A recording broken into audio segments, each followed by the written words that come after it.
Cuatro. Hi, ladies and gentlemen. Welcome to Vote TV Primetime Show.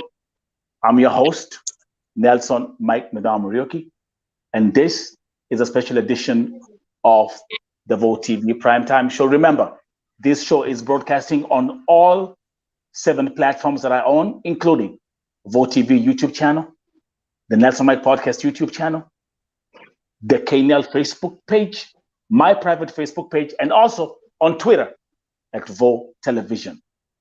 Today, I have the honor of hosting for the first time the wife to the late Edward Gathungu. Esther Wangari is here, and also the other family members are here, and they will talk to us to understand what's going on, what's not happening, and what is happening. So let me give you a chance to introduce yourself. Let's start with Edu's wife. Introduce yourself to the audience, please. Okay. Hi, everybody. Hi.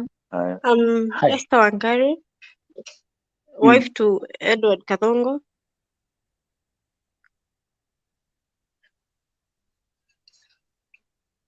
And A where mother are of you? 2 Where? boys. Yeah, go ahead. Mother of 2 boys. 27 years. Almost 28 now. It's not 27. No, I'm Okay. here to say some things. Some things. I'm being told to sign papers Let's get it. Just that are wait, stating. Esther. Let's wait. Yeah. Just wait for the let's do the introduction first. So that's Esther Wangari, Okay. mother to 2 boys. So Edward has left 2 boys. Let's see who is in the middle. All the way in Georgia. More family members Hi. of the late Edward Gathungu. Who's talking? No, that Sorry? one is talking. Oh, that is the sister, though. First, let's her say, then I'll introduce the mother. Go ahead, Okay. Didi. Go ahead, Lily. Introduce yourself. I'm Lillian Wanjiro, and I'm her elder sister. I'm the second born in our family. She's our third born. Yes, and the auntie to the 2 boys. Yeah. Okay. Thank you very much. Welcome. So you are both in Kenya. Now let's look at the other family members right here in the middle. Here in the USA, Georgia. Introduce yourself. My name's Kim Jerry. Most of the people knows me as Kim Jerry. I'm from Atlanta, Georgia. Lily and Wangari are my cousins, and we happened to travel with the mother 3 days ago when these things were happening, and we didn't even know how severe it was. But we are here in Atlanta, and we decided to join this conversation today. And Yes. I will let my auntie introduce herself so that you can know who she is. We all actually hail from a place called not really Wangi, called Kebiko, Idanga village. Okay. Near Wangige. I would let my auntie okay. also to get one thing or two. Okay. Auntie, welcome to the show. Introduce yourself. Okay. Hi, everybody. I'm Mary Wamboi Wakahio. I'm currently visiting Kim here in Atlanta, Georgia. As he said, Yes. We came here 3 days ago. When we left, it was on 12th, and it was told Gathungu is critically ill and in ICU in Saudi Arabia. So we left when he was not yet gone. But on landing in Atlanta, the following day we heard that he has been removed from machine. So we are not whatever is making me stranded is, was he removed from machine? And other things that are happening, they are very confusing to me. So I came here to know exactly what's happening. Okay, thank you very much. The story of Edward Gathungu has captured the attention of millions of folks on all social media platforms. and there's been an outcry because another Kenyan has died in Saudi Arabia. Let's start with the wife, Esther Wangari. Esther Wangari, tuambie, hata hapa by the way mnaweza ongea Kiswahili. Hapa tukikuja hapa tunaongea Kiswahili, tunaongea kila kitu, mikorogo yote tunaongea. Nataka Esther utuambie. Let's start with when Edward alitoka Kenya when kwenda Saudi Arabia. Last year, October 26. Last year October. Yes. Okay. Alafu na umesema mko na watoto wawili. Yeah. When Edu left for Saudi Arabia, what was the motivation for him to go? Nini lisema Edu alamka akasema I have to go to Saudi Arabia. What really inspired Edu kwenda Saudi Arabia? Let's start from there. Okay. Watoto wake wakae maisha mzuri. Yeah, advance to lifestyle kidogo. Okay. Na alikuwa anafanya kazi gani alipoenda Saudi Arabia? Ni kazi gani ilimpeleka huko? Yeah, okay. Yeah, hotel. So alikuwa chef. Yeah. So he was a chef. So Yes. actually, again, remember, ladies and gentlemen, this is the issue, the story of our brother, Edward Gathungu. We are here. I'm here with the family, the wife, Esther Wangari, and the other family members here who are right here in the USA, Kim, and the other auntie. Let's start with what is not clear. Esther Wangari, the floor is yours. Take your time. Tuambie, what is not clear to you as the wife to Edward Gathungu? What is not clear to me is why I'm being forced to sign papers of his organ removal. Yes. I was being pressured by those by the Arabs, those doctors who are with him. They pressured me, but the family came in, and now the pressure is coming from his family side. Yes, sign. Yes, I don't understand them. Cause So let's. Sielewi juu ni mama yake na uncles zake. Wow. Though wanasema wanataka the financial benefits watapata from there, kama kutransportiwa mwili na mambo kama hiyo. Another thing I don't understand is why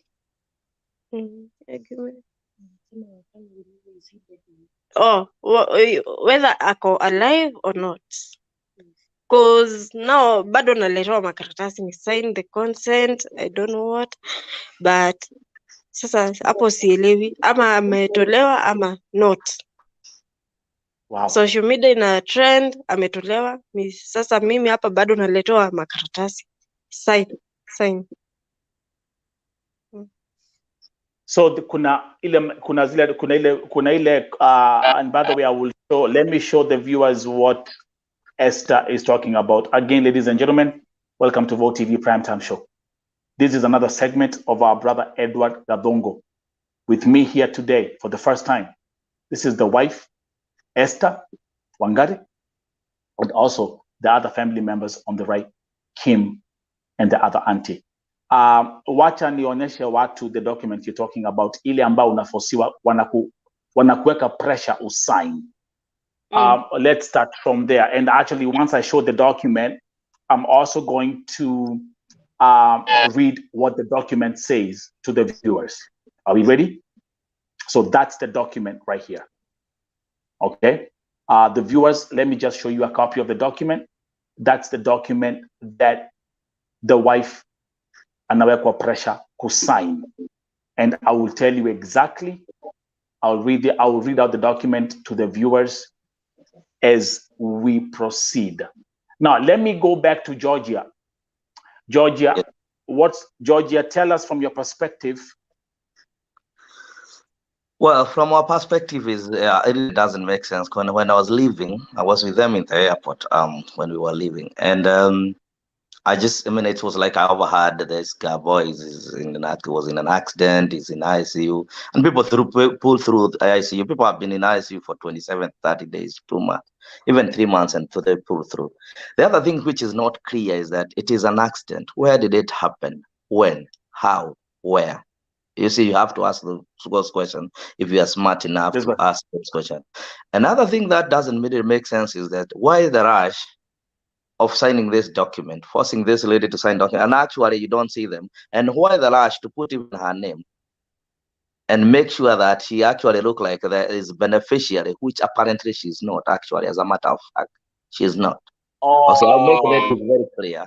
She's not the beneficiary. There is someone else pulling the strings, trying to make it look like everybody is on board and everything. Because apparently, it is not money that my cousin want.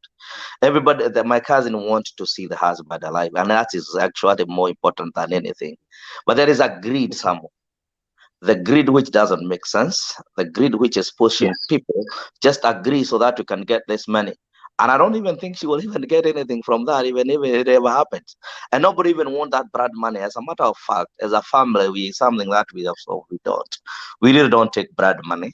It's actually a curse to us, actually. As an elder in the family, also we stand for whatever is right, and we stand for whatever means that makes the things right. I normally don't comment on these things. I try to keep away from some struggles of other family, but this came to me and came to my door, and we are looking at it on a different angle. Why force this lady this way? And actually, as a matter of fact, she might not even tell you the truth very well. She might not know how to say it. Is that if there are some papers they don't show to her. When she's refused to sign, they don't show to her the papers. They keep on hiding them one here and there. And actually, on another day, there was someone who claimed to the father of this boy, who apparently I came to realize the father to Edu is dead. So, as a matter of fact, there is someone who is trying to pull the string. There is even the lawyer. You see that affidavit. That if you look at that concept, is written by an advocate. An advocate, which I'm sure Angari, you have never seen that advocate. You don't even know who it is, right? Wangari, have you seen the lawyer? No. No, she doesn't know who the lawyer is. So it's something behind the curtain through someone who thinks it's smarter, because this is a young kid. As a matter of fact, you can see that. And us as a family, we're like, why the rush? Why would you not wait? And also, why nobody can be allowed to go see Edu in the hospital? Go see and confirm his death. And we have a conversation as a family. Well, we can donate this. We don't need any monetary to help someone else. But this is like a sale of someone's organs, and you're like, okay, we'll give you this and this. It's the enticing, you know. It's like you ni kama unajua vile kuku uliziwa maharagwe mahindi kura hii. Yeah. Then I give you, but someone's son is dead and someone's father, and you see there is two boys who probably and someone's husband. Yes, and two boys. And Wangari is right here in the middle, caught up in everything, doesn't know what's going on. Now, before I actually get into reading the document, Wangari, ulipopokea simu, what did they say happened to Edu? Okay, they said it was a car accident and he's in brain death. Then, like 1 week ago. Now, and the family is trying to convince me that he passed on date 5, on date 5. Now, here is the thing. They keep on, okay, the doctors kept on insisting and pressurizing that sign those documents so that we can have the organs and cater for the transportation of the body. And that is what the family is telling me they bought, that the body will be here safely and they will cater for the burial. Yes. Have they mentioned before, again, and I will read the document, and I have your family in Georgia and you and your sister. Have they mentioned, well, when I was having when I was having a communication with Kim, there was a mention of approximately 50,000 riyals, which is like approximately 1.2 million shillings, which is being looked at as a financial settlement for signing this document and having these organs donated. About that, I can't tell for sure because they are hiding everything from me. Yeah, they're hiding, like the mother and the uncles, they are keeping everything away from me. The documents, the financial settlement they get, I have no clue how much or yeah, I have a clue. Kim, you had mentioned about, because we were doing, because remember I asked you that question about the how much are they looking at as a, because the document clearly states financial settlement. Then you said approximately 50,000 riyals. Okay, how did the that come about? doctor. Okay, sorry. Let me. The doctor. We were in a Zoom meeting with the doctor, and he mentioned that kind of money. We were in a group, so that is what the doctor mentioned earlier when we were in a Zoom meeting, 50,000. But now the family is not telling me exactly how much, because he stated like by the way. Got you. There's a comment from let me read some comments. Thank you very much for those who are tuning in. Again, the story of our brother Edward GATHUNGU, who has passed away in Saudi Arabia.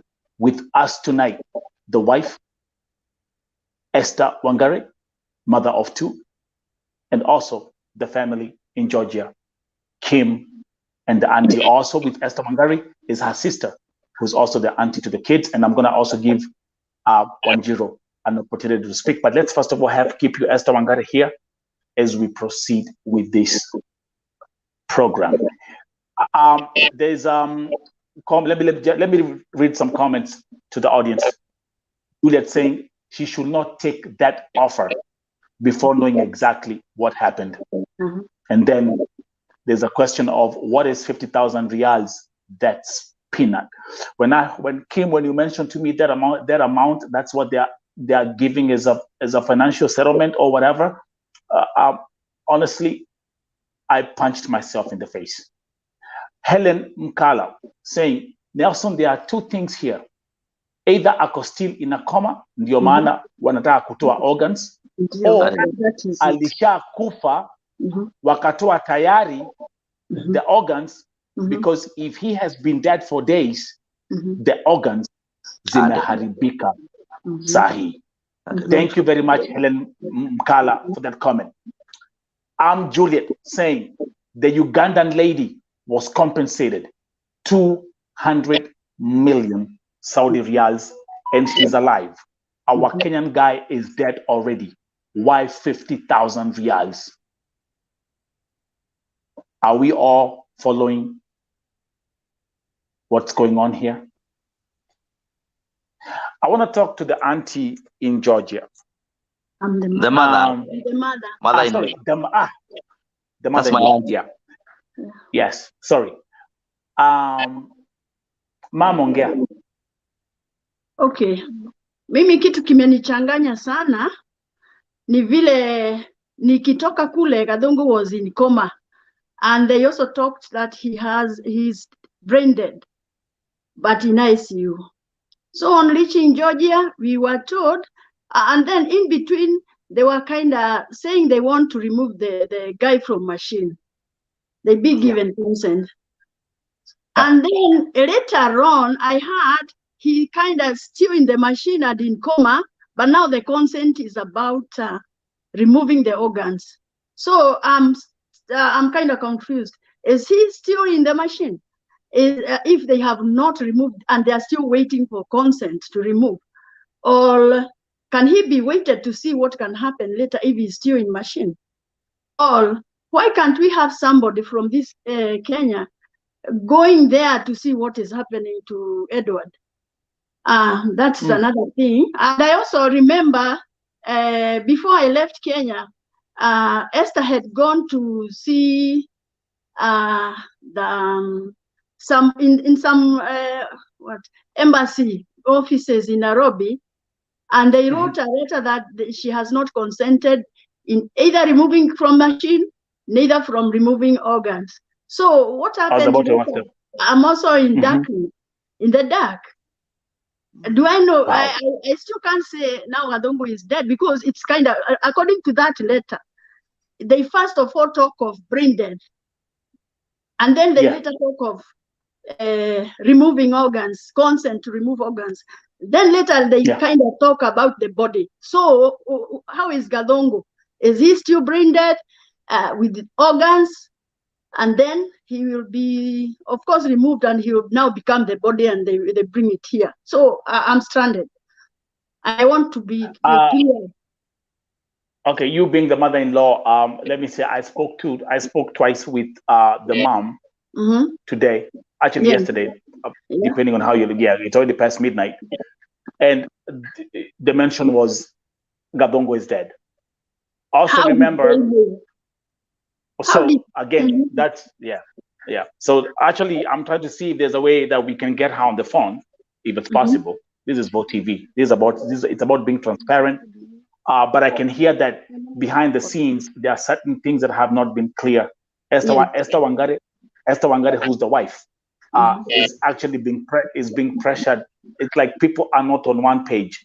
The mom, the uncles, or the other people on one end, and now you and your daughters and everybody else, now you're on this end. The problem is, I always keep on saying this, and I'm gonna repeat this on this broadcast. I'm a man of faith, and there is nowhere that the Bible says that money is a bad thing.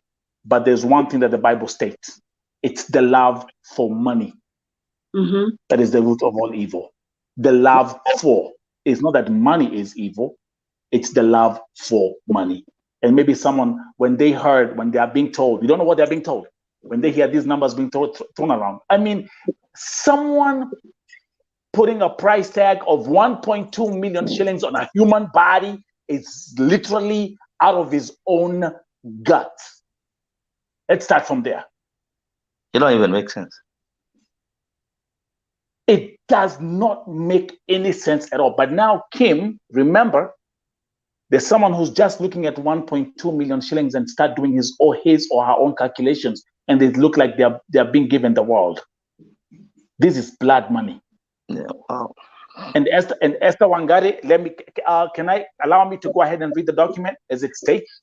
Can I read the document? Okay, so let's look at the specifications of this document written by a lawyer that Esther Wangari doesn't even know.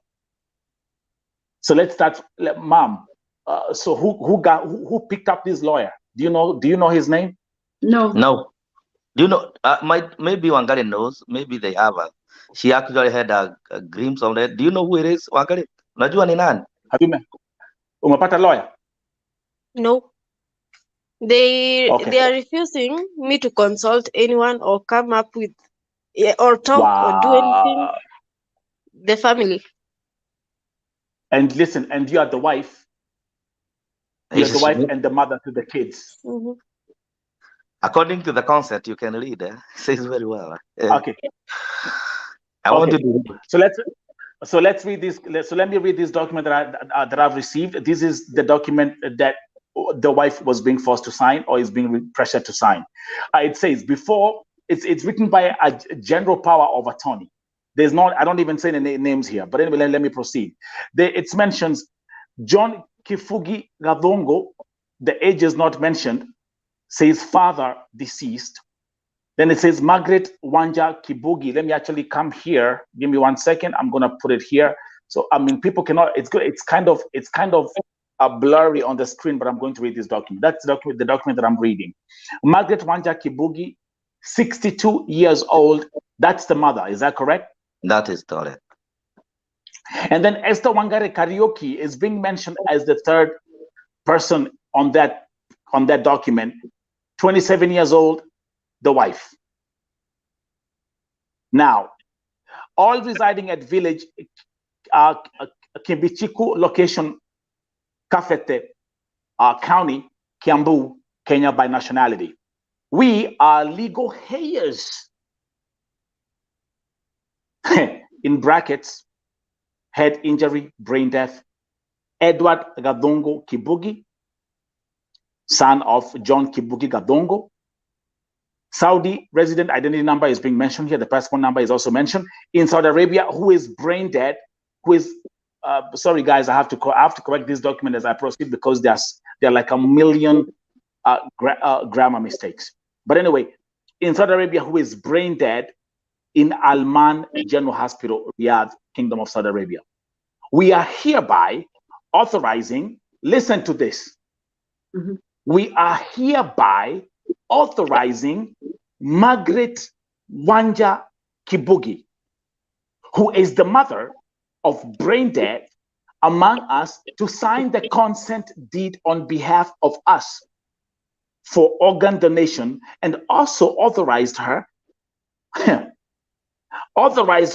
to do all formalities. And we are authorizing the company and Saudi Arabia embassy to take steps and make all arrangements for the transportation of the dead body, Edward Gathungu Kibugi, son of John Kibugi Gathungu, to Jomo Kenyatta International Airport, Nairobi, Kenya. Guys, let me actually get up to that point. Let me bring you guys back here. Let me tell you what's happening. Let me tell you what's happening. Esther Wangari, you as the wife and the mother to the kids, you have no rights to anything being mentioned in this document, because the sole authority is being given to the mother. I've never heard anything like this in my life. That's where greed starts. I've never heard anything. Look, I don't even need to read the rest of the nonsense in that document. I've never heard anything. Why are you authorizing the mother? Mbona munambia mamake edu? In any situation when it comes to kama, you have a wife, a husband, and the kids. The person who comes first Is the wife. is who? Is the wife. Who comes first? Is the wife legally. By law. Yeah, Who by law. comes first? Wife. Let's read some comments as we proceed. Wangari, Helen Mkala saying, the Arabs, they know that Africans are poor the moment walikubali hii offer, itakuwa business sasa, because they'll have known our hunger is on money. Helen continues, they should be careful, anaweza sign na asipewe anything, na hakuna kitu atafanya. I was about to say that point. Because they can't come to Saudi Arabia, kudai, ati maybe documents ni fake. Allow me to say that the document does not even have the name of the lawyer who wrote that document. It could be a template from Google. You never know. That's a drafted document. But now Yeah. I was given the original one. It's kind of different, and it had the stamp. Okay. Yeah. Okay. Do you have the stamp of the lawyer? Do you have it? No, they have it. No, they gave it to me, and then I said no, so they took it. Oh. This is Yeah, crazy. they took the original document. When you refused Ma'am. to sign, they took it away. And Yeah. when they gave you to sign consent to remove organs, you said no, and then they took it away Yeah. from you. So whom did Yeah. you get it from? Who was holding it? Who was giving it to you? His uncle. Okay. Wow. Yes. So now there you go. You see, I mean, I've seen these kind of scenarios come to play. The uncle, the this. Edu The was not uncle married to who the were uncle. told to give that work Mhm. to, and I should not make any step, that I leave it to him. Yes, me and the family, we were told in generally, you leave every work to him, to the uncle. Everything he will handle. And then the funny thing here, they put your name without your consent again. Did you say they write your name in that document? No, I even didn't know they were writing such a thing. Okay, They are so you writing and then giving it my to me goodness. just to sign. okay, they write your name and tell you to sign that They have not consulted you. This is crazy. Again, ladies and gentlemen, welcome to Vote TV Primetime Show. This is a special edition. The story of Edward GATHUNGU. Today, for the first time, the wife is appearing in public, and the family, from her side, to clarify on things that are happening behind the scenes that are not clear. I've never, let me say, first of all, I'm shocked. Because it's like they want to have you, they want to get you involved, but they don't want to get you involved as well. They want you to just put their signature and then run the show. No, it's just like a pawn in chess game, this is a pawn. You just have to join and we'll do the rest. And the problem with that uncle is that is an uncle who is probably greedy, and I don't fear nobody. I talk as it is, and I'll say as it is. Because apparently, unfortunately to them, they think everybody is just a fool from the village. As a matter of fact, on our family background, and she can tell you that we have a lawyer and a magistrate from the family actually, and probably he can do better than what they're doing. But wow. But the question we're asking all of us is this: why the rush?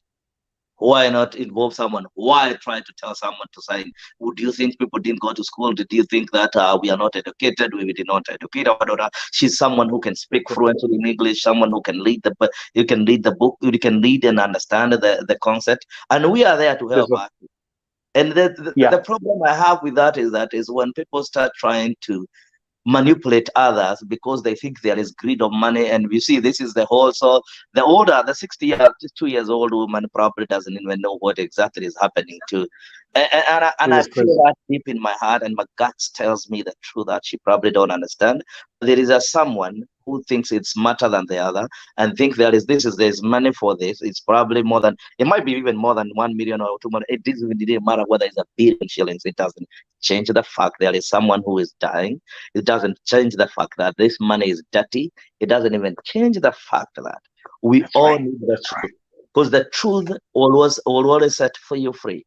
And there is no way those kids who are going to grow without their father, they probably be a burden. It's not their burden from now henceforth, because after a while, you know what Kenya is all entitled to. And the problem I also have with it, and that is why I came out, and I normally don't do these things. I normally take a step back and I listen to things when they are coming. And the only things I intervened in is when I realized there is a lot of commotion, there is a lot of lies, there is a lot of those things which are not going through. And I needed only one courageous man, only one courageous person to say, no, this is enough. Because you see, you can blackmail anything and tell anything to someone. And I said this to my cousin, is that I'll make sure you get protected. I can protect you from where I am. I can take a ticket flight to Kenya. I can do it. Even if it means that I can go through fire and hell and fire, I'm ready to take it. We are ready to take it, some of us, because we are brave enough. My grandfathers both fought for this, the independence of Kenya. So I believe in that there is always a truth, and the truth will set us all free. And when we know the truth will set us free. And the country, and it all starts with me. It starts with you. It starts with the other person to stand with what is right. Everything that is going in Saudi Arabia, our government might not be interested with people, but these are human beings. And when us as a people, we stand and we say it is enough, it starts with me. I don't know, this case will be the first one to start with is enough, from the village to everywhere, and to tell people the truth that we have to follow the right thing. We have to do what is right. We have to protect our kids. Because I don't think, because of the poverty that is in Kenya, as I'm telling you, Nelson, I came from Kenya like 3 days ago. The poverty which is putting those kids to go to Saudi Arabia, apparently, even if you broadcast every day and trying to tell people not to stop doing it, they're saying better to die when you're still trying to find something to eat. A hungry person cannot hear, even when you tell them there is fire, and they can find something to eat. Somewhere down there beneath, even the river is taking people, there is fire coming out of there, they'll still go and try to eat, because food is scarce everywhere. And also you have the greed people. You see, that is why you hear some people fear of a million, someone who has never They got an even Touch. 100,000. That's So right. they're like, oh well, That's right. there is $1 million. That's right. I am That's gonna be right. part of it. I'm gonna control it, and I'm That's gonna right. make sure I take this million to myself. I don't even think That's they're right. considering about the kids. They're considering. I mean, because if something that is gonna, I mean, well, some of us don't like blood money, and we don't even entertain it. But even if there was something that was being compensated for, even accident, it should go to the kids, because the kids are too young. They need school, they need everything, but someone doesn't see that. They only see what they will benefit from for themselves, not for the others. And that is what we are condemning tonight. Let's get to the technical part of the story. There are certain things that happen, and you question yourself: is this just a mere coincidence, or are these true accidents? Let me go back to, and I'm going to show you something, Esther Wangari and the family, as we proceed. Let me show you something here. Give me 1 second. I'm going to show you something here in a minute. And also, let me ask you: can we share this with our families who can do? Can those people in Kenya can share this on their family, on their? I don't know how they can do it, because we want everybody in the family to see this. To watch. So that, yeah, sure. I'm gonna inbox you the public watch link on your messenger right now, and then you can share that with your people. Is that possible? yeah, that's very possible. Okay, let me do that right now. Just give me 1 second, Ed, as we get to the next segment. Also, I would like, is Lily Wanjiro still there? Yeah. Yes, I'm still here. Okay, Lily Wanjiro, I want to hear you as the auntie to the kids and the sister to the wife. Let me hear you. Let me hear your input to this story. Okay. The first person that was being called was my sister from Saudi Arabia. They called her and told her to go home, join other family members so that she can have an official call telling that she was the first one who found out that her husband was missing, since they were chatting this moment on Saturday, the 1st of October. Then the next day he's missing. He can't pick his calls. After a few days, she decides to contact the person he was living, the roommate, right? Mm-hmm. Yes. And that is how we realized that he's missing and something is up. So I think the roommate took up the obligation to start looking for him and what happens to him. So that was the story. So let's start. After probably a week or so. Yes. Yeah. So actually walk with us. Exactly. Let's go this thing step by step. Mom, you're there. Kim, I've sent you the link. Unaweza ukashare na watu. That's a public link. Then they can come here and watch, and also they can start sharing in all groups. Let me come back to you, Lily. What I have documented and what has been communicated to me. Edo leaves the house. Says he's going for shopping. Yeah. Okay. To buy clothes. To buy clothes. And they were speaking with the wife, with my sister now. They were on communication. They were communicating that specific day. That specific day? Yes, they had talked. But then after that, he goes missing. He doesn't pick his calls. So it raises an alarm, and she says, oh, by the way, my husband, I can't reach my husband. She was telling me and mom, because my mom was here. She wasn't in the US. Yeah. So it raises an alarm, and she starts talking to Edu's friends from Saudi Arabia. Where is Edu? Where's my husband? So from there, then they start looking for him. Now the problem is now how we don't get how he went missing for a whole week, and they even found him in the hospital. Exactly. And yeah. Exactly. And I'm also going to bring, there's something that we call, and that's the question, the same question. Let me actually bring it back here. Again, those who are tuning in, welcome to Vote TV Primetime Show. Here today, for the first time, the wife to Edu is here, the mother of his kids, of his 2 children. I have the sister-in-law and the auntie to the kids, Lily, is here. The mother-in-law to Edu is here. Guys,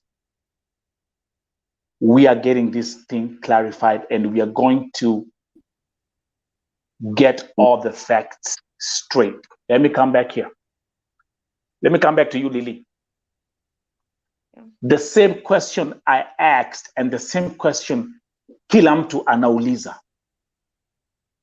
How do you leave the house, go for shopping, go missing for 7 days? I mean, then someone say, hey, come on, man, like, hey, we gotta go and start looking what happened to the, like, we gotta report. Kim, let's look at this thing from the perspective of American standards. Let's break this thing from let's break this thing from an American perspective.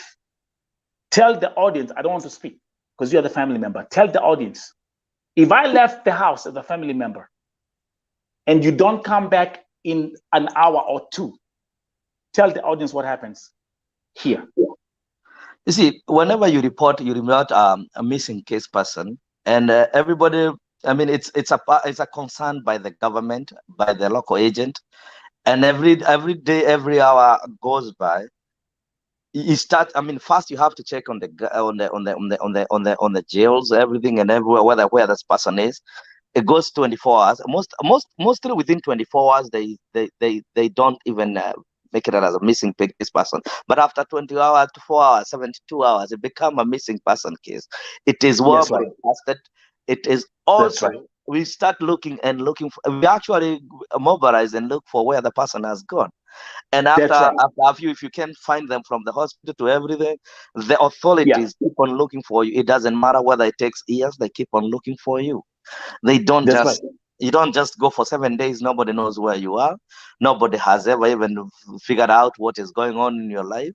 And in American perspective, if Edu was in America and he was hit by the car, hit and run, we could be having a visual of something where the accident happened, where the accident happened, who took him to the hospital, when, how, where, and all names would be written, and there is order of everything. So this is what I don't get. How did he end up in the hospital? Was it there a car accident really? That is that. And if it was in a car accident, who brought the guy to the hospital? Even if it was on the roadside. Okay, let's pause right there. Let's pause right there. Lily, do you have information who took Eddie to the hospital?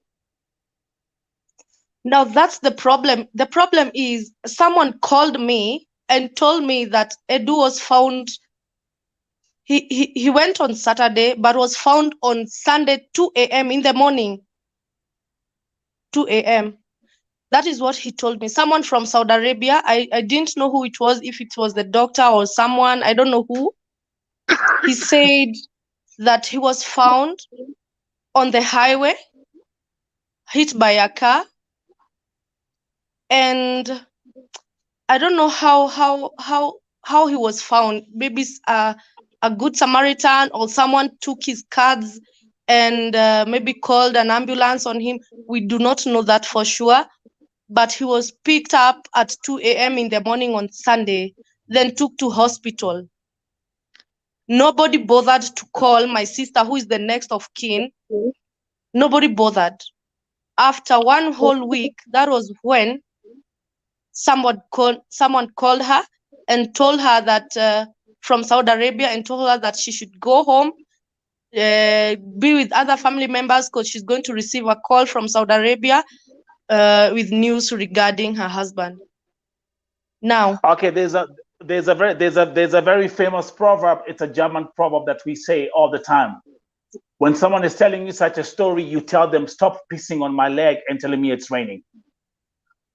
Kuna mtu hapa anatukojolea mguu lakini anatuambia ni mvua inatunyeshea. Let's break this thing. Let's break this thing like people who have brains and people who have sanity. Yeah.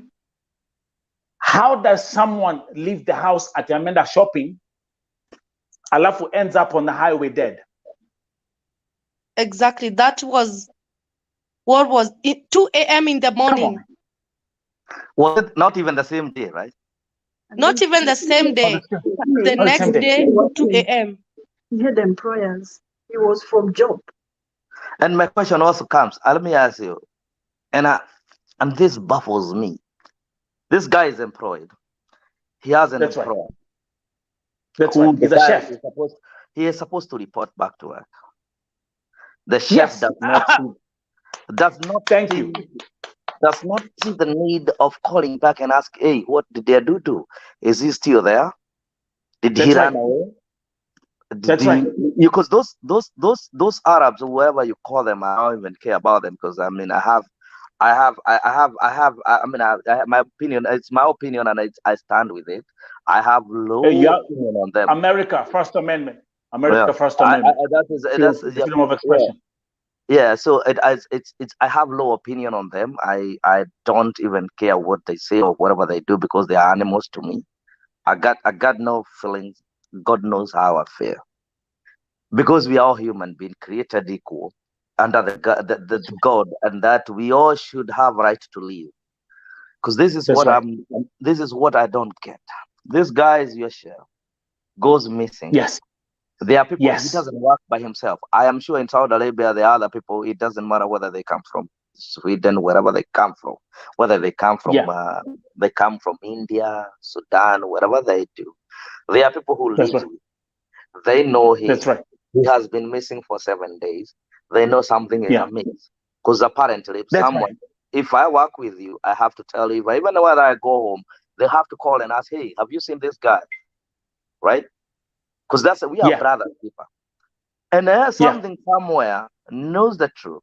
And the truth, probably, I mean, I don't want to speculate, but I also thinking, did he even leave that house? That is my question. Everything is possible, bro. Did he leave that house? Did he even walk to that street we are talking about? Everything is possible. My question is, whom did he tell that he was going to the market? And even if he told the roommate he is going to the market, is it adding up? Let's even say there's too many questions. Adding up. Because it's not adding up. Everything here is not adding up. The question is, now, even if he's living with a roommate, this guy went to the market, he never came back. 1 week now after. The thing is, 1 week after. Because even if he was living the roommate, the better, because the roommate would have called and said, you know what, we haven't seen a do. Is there do with you? Yes. So what is what? Which is what? Okay, let's even forget about this. Because you see, sometimes greed will take us to the grave, all of us. Oh, absolutely. Because we are all thinking about money, but how did he met his death?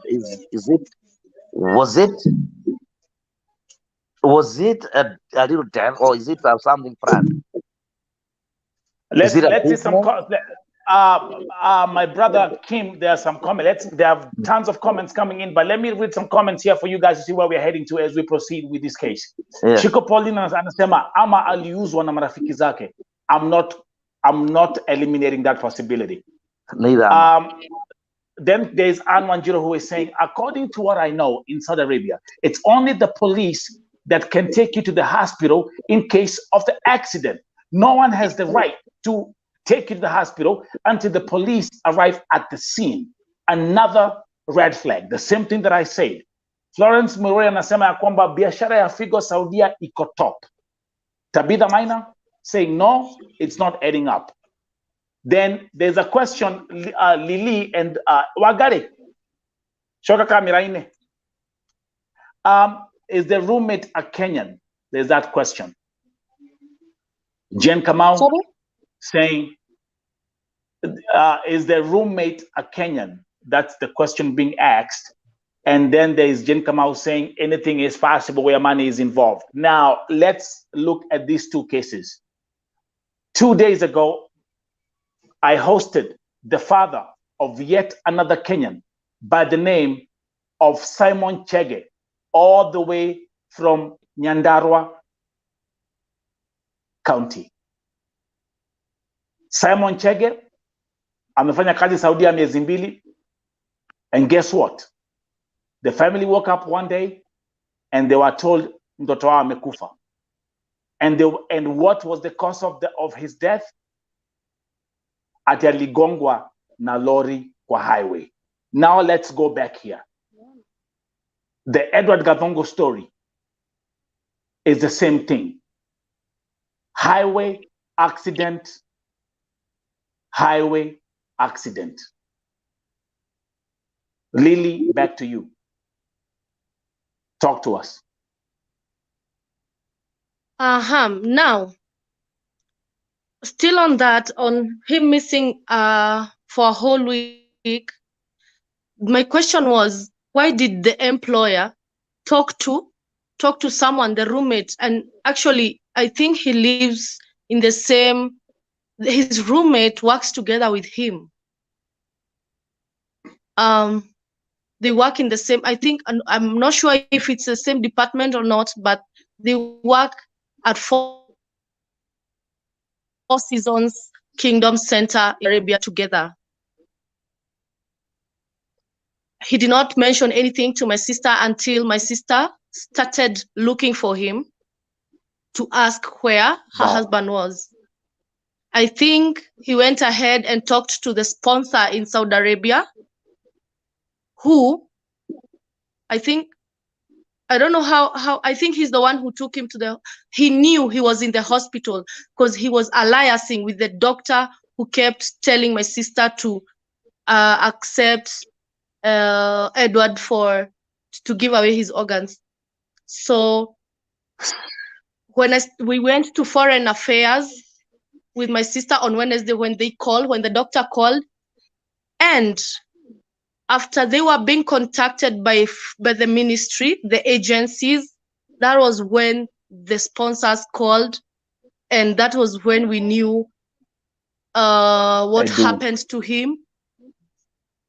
After a week or so, you see, after the ministry, the Foreign Affairs Ministry contacted them, because we went and told our story, and yeah, that was when the sponsor in Saudi Arabia called and said what happened to Edward.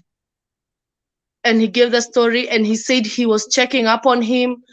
And by saying checking up on him, he never went there. He sent people. He sent people to go check on him. And actually, for a moment, we even formed a group. And the person who went to check on him sent us a video of him. His heart is beating, or was beating at that moment. We saw a video. Probably we should share that with Kim and Mom so that he'll be able to give that to you. I've seen the video. You've seen the video, right? Yes. Yeah. His heart was pumping. But then we didn't know, because he had some, I think it's he had an operation or something. We don't know. Now, the thing is, after following up on social media, we can see people from Saudi Arabia saying that this has been going on. They are hijacking people and removing their organs and doing such things to Kenyans. That's right. It is not clear that if this person already, they harvested his organs. It's not clear. It's not clear if that's why they keep pressurizing my sister to sign the document. The documents, so that, because maybe they are already done with that. Yes. Yeah. Probably. We are not clear if maybe.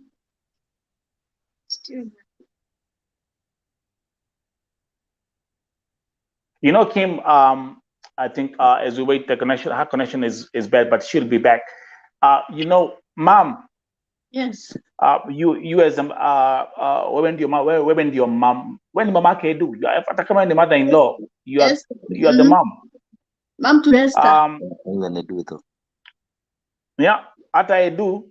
Ni mtoto wako? Edu ni mtoto wako. Yes, ndio. He's my son-in-law. Yeah, the son-in-law. Yeah. Tukisikia hizi mambo zote, when we hear all this, listen, we are seeing red flags everywhere. Like when I look at Edu's story, we are seeing red flags all over the place. Kim is here. Listen, the public court is here. Let me read this comment from Teresa. This case doesn't add up. Number one, I believe Edu had roommates, if not flatmates. Why didn't they report when they noticed that he was missing? Number two, the company that education worked for should be investigated. The same thing like Kim is asking, how do you miss work? And this guy wasn't just working for a random company. He was working for the Four Seasons. He was a chef. You know what a chef does? A chef cooks. If you miss for 10 minutes, if you show up on your shift, 10 minutes, they're looking for you all over the place. Yeah, that's it. To me, it doesn't make sense. Never will. I mean, now, everyone who's here is saying it doesn't add up. Na nakwambia, let them know. Let them know. This is Vote TV. And here at Vote TV, I don't operate from a perspective from using my physical strength. We cry out to the government in heaven. And when God shows up, everything that is being done or has been done in darkness will come to light. Yes. Who am I speaking to? All of us. Who am I speaking to? Yeah, you're making Who am I the right speaking to? We talking about heaven. Who am I and heaven. speaking to? We all talk. We are there and hearing and trying to bring this raffle into and to entangle this problem here. So that, Prayer warriors wako hapa. Prayer intercessors wako hapa, my friend. Yeah. This is Vote TV na watu wajua hivi. Nakwambia kuna vitu nimechambua hapa ambazo zimetendeka nchi Saudia. Tumepoteza watu kama people are dying like roaches, but everything that has been done in darkness has been solved here, and God has brought everything to light. So mujua hivyo. Exactly. Amen. Amen. This is not your regular network. Kim. Yes. This is not Fox News. No, it isn't. This is Vote TV. Nakwambia kuna watu watakaa hapa wapiga tukisema, when I say, I'm telling you, Lily, Mom, and Kim, and Esther, and the kids, we have fasted for families on this platform. Na tukisema Mungu shuka. He will. He will show himself. He has never been late. Toto wareri. He might be 4 days These late. are two kids. These are two kids. Yes. These are two children who have no father.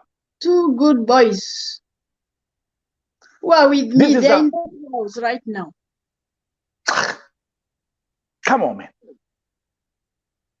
Imekuwa hapa ni kuchezea maisha ya binadamu. Oh, you can miss for 7 days. Oh, we don't care. You can. Lily, let me ask you a question. If I came to your house wait. If I came to your house, let's say you hosted me for like 3 days, right? I come to your house for a visit, right? And then I go missing. Would you let the sun go down if I went missing in your house? Would you let the sun go down? Talk about 7 days. And before as we proceed, let me tell all the prayer warriors at Vote TV and all the intercessors, twende kwa magoti. Amen. It's time to cry out to God right now.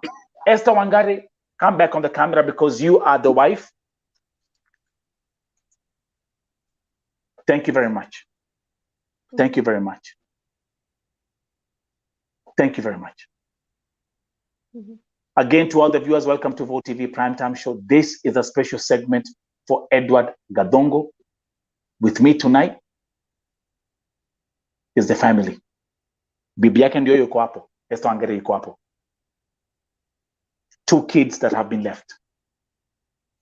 The mother-in-law ndio yuko hapo. And Kim is here. Hii ni familia. Hizi ati tulisikia tuliambiwa. The family is here. Because everything that we do here at Vote TV, we do it in the light, not in darkness. Tuhamwe. Yeah, more. Wangari, talk. Let's come back to you and talk about this issue. Mhm. So the last time uliongea na Edu ni alipokuwa akitoka kwa nyumba akisema I'm going for shopping. Was that the last time you spoke to Edu? No, as for me, tulikuwa tu tuna chat and then akahang up. Okay, good job. All of a sudden akahang Okay. up. Yeah. Okay. Then Got I was like, okay, maybe I may get busy or something. So later, like the next day after his phone was off, like I was trying to contact him, to call him, but sikumpata. Ndo sasa on Sunday nika realize the phone was off. So it took my The phone went attention off. also. Yes. I tried to contact his friends na huko. Mwenye sasa mwenye nili contact akaniambia walikuwa naye kwa soko. And then akamwacha kwa soko after a small disagreement, akamwacha kwa soko. From there, A small hata disagreement. A small disagreement Yeah. for what? You see, there's some stuff that is Kim, Yeah. Mom. There's so much. Small disagreement of what? Small disagreement of what? Do you know what that means? No clear. Haikuangi It means clear. it means So the we have problem all is these questions. someone We threw have him in the so many house, questions to ask. beat him up. Do you know Kim and Mom and those who are watching? And I'm glad Wangari you've mentioned that part because you see, remember nimesema hapa nikisema Mungu shuka.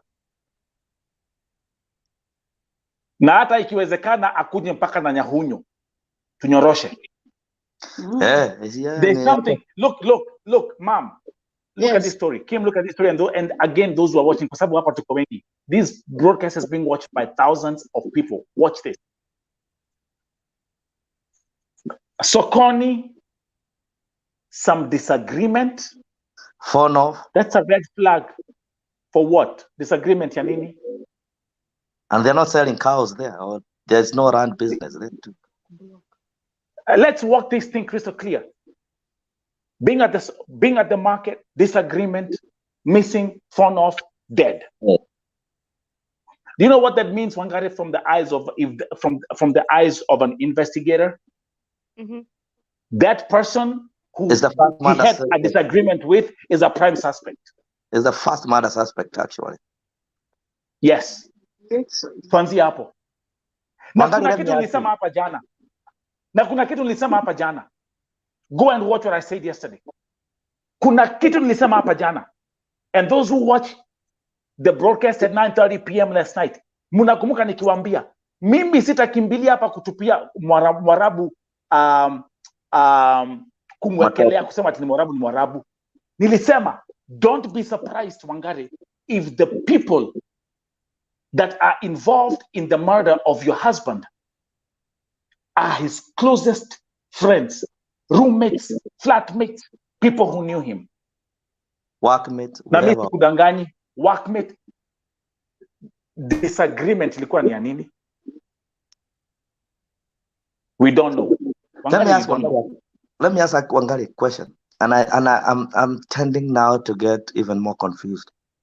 Huyu roommate alikuwa nani? Ni wa huku kwetu?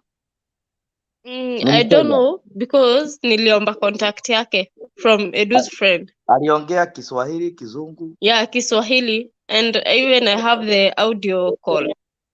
Yenye alinieleza how he went missing. Can you send me that audio call, please? Send me that audio call. I'll give you. Okay. You have it recorded somewhere? Because it doesn't If you make have sense. it, It doesn't add up. Uko nayo? listen. Yeah, Come on, Nicola, can I you, have it in my phone can you? because I'm using Lily's phone right now. Okay, can you Send it. play that recording? No, play that from your phone to Taskia. Play Okay, it from let your me phone. open it. Okay, let's listen to this. Again, and by the way, for those who are watching, welcome to Vote TV Primetime Show. This is a special segment for our brother, the late Edward Gathungu. Na hapa, I'm here again. Nakumbuka hata even now, even when you are saying the late, it's an allegation because we don't know yet. Yeah, exactly. That is what we actually really That is don't. why we are still confused.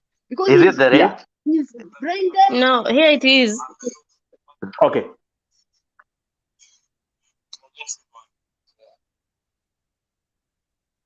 Atusikie. Hebu weka volume.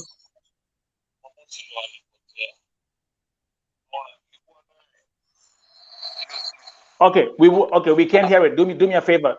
Wagari, do me a favor. Okay, stop, pause it. We have technology here. This is Vote TV. Do me a favor. Sorry. Stop. We can't hear it properly. Do me a favor, tafadhali. Angalia kwa screen. Look on this. That's the Vote TV WhatsApp number. Forward that recording right now, and I will play it from my system. If I play it from my system, tutasikia kila kitu ambacho anasema. Okay.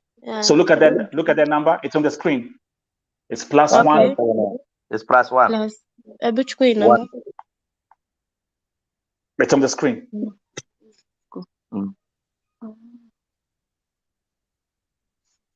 Okay, you see it, Lily? Can you see it?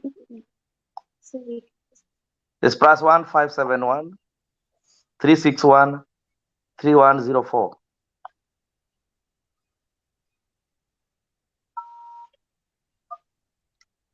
Nakwambia mam rekegwire nidakira mutigathangae no turikie show no muthi tukirikia haha akorwo atuonetie uhoro uyu wothe etagwo Ngai. akimcheza na niambia atu I can see the prayer warriors are here. Na tukienda kwa magoti, things will become clear.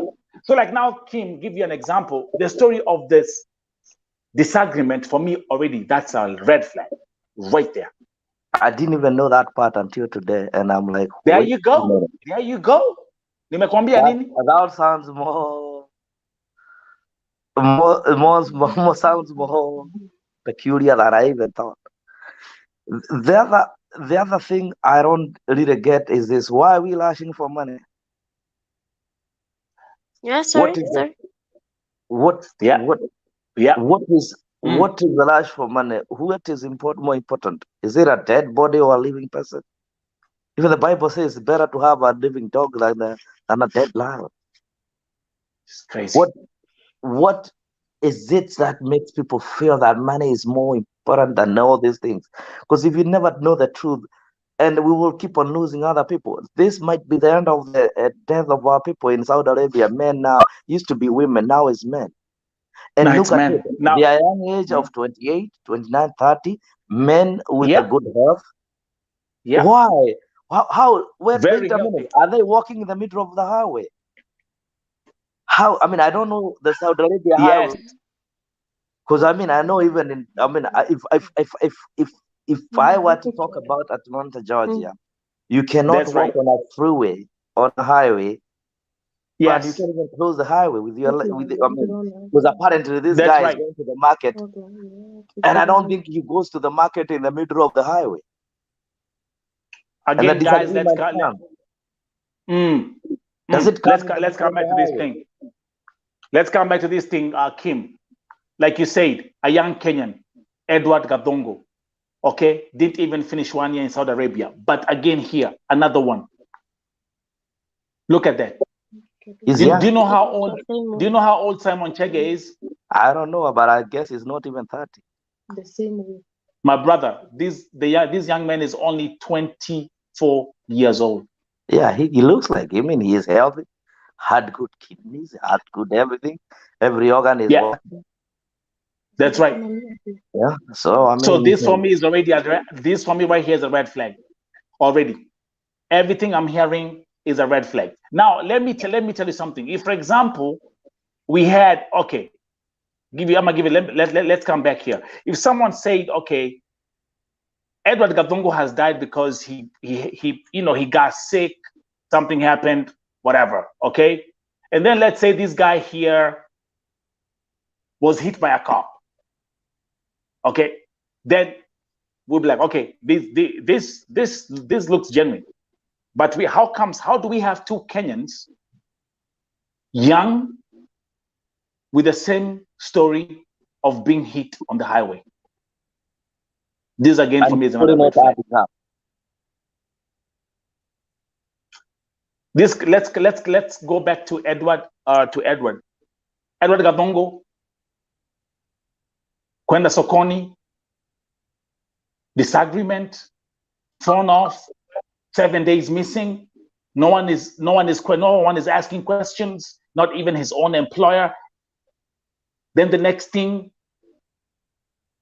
pressure the wife assign contract za kudonate organs. It's too much going on here. This is a mess. It doesn't add up. Kim, in is sewage. Yeah, and it's leaking. These are leaking sewage, and we need everything cleaned up. Wagarena Madomera. Yeah, we have tunatuma. We've sent it to mom. So mom, you can just look at it on your phone. Ametumia mom. Mom, look at your phone. Yeah. Yes, ameweka kwa simu ya mom. Anasema hivyo. Iko hapa. Unasikia? Yeah, but no, it's not gonna be loud enough. Let me share it with you. Okay. But send it to my WhatsApp.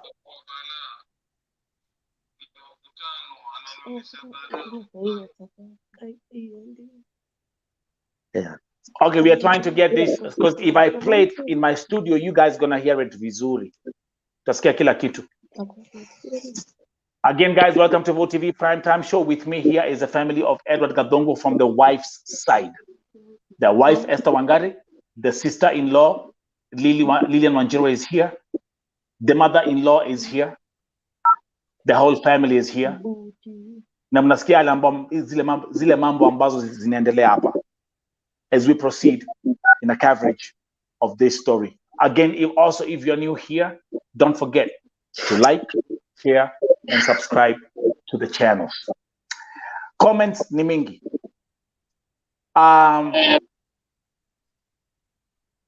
Kuna comment ya Jane Nduta ambaye anasema, fellow Kenyans, kuna maombi Apostle Kimani ana plan kupanga about Kenyans in diaspora. Tujiunge pamoja. Only prayers will help us or will save us. Tafida Keiro saying, Gai mwadhani, Mungu shuka sasa.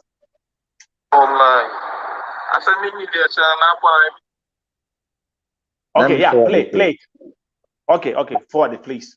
I'm trying to on my WhatsApp. On my WhatsApp, yeah, I'm right? trying to do it. Yeah, because I gotta. Okay, cool.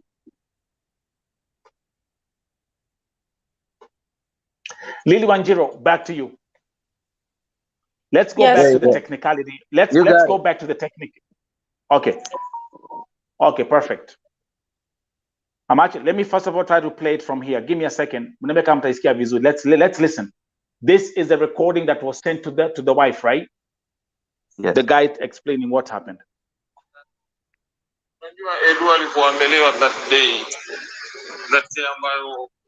Guys, the first 2 milliseconds. Listen to this. Me sijasikia. Sikizani, guys who are watching, the exclusive audio that was sent to the wife by whoever was with Edu on that day. Let's listen. Sasa unajua Edu alivyoambelewa that day ambayo amelosi, kwani Jumamosi ndo alipotea. Unaona, nilikuwa naye hiyo siku, nilikuwa na itu sawa, aambia nipeleke base nyingine, kuna sehemu kwa nguo, aliniambia nimpeleke. Tumeenda, mimi pia nikasema tutanunua kitu yote. Amekunywa kidogo lakini yuko sawa. Immediately tulipofika huko ikakuwa balaa, ni mavutano, ananionyesha balaa wallahi. Nilijaribu kumcontrol mimi, nikajaribu kumcontrol mpaka ikakuwa dakika ya mwisho ni kama vita. Na ukiangalia sasa hiyo ni place kwa soko nini, jamaa ananiambia wewe na huyu jamaa hiyo mavutano mtashikwa na polisi nyote.